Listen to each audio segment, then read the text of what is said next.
Ayan, so ayan guys, bali bumili tayo ng fruits today. Ayan, mayroon po tayong apple, ayan. Tsaka dalawang mangga guys. Mayroon din tayong saging. So bali ito pala guys, yung limang apple ay bali 8 reals po yan.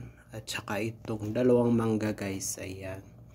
Bali 5 reals naman po ang bili ko dyan. At saka itong saging guys, ayan.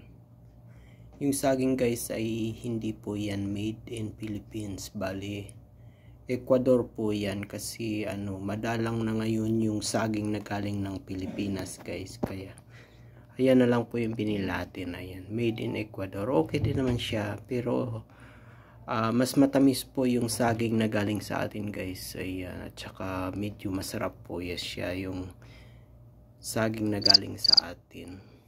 Ayan, yan po kasi guys, yung saging na yan matabang siya.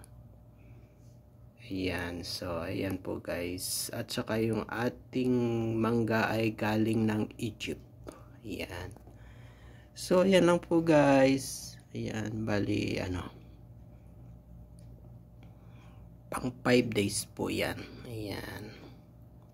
So ayan lang po guys. Thank you for watching.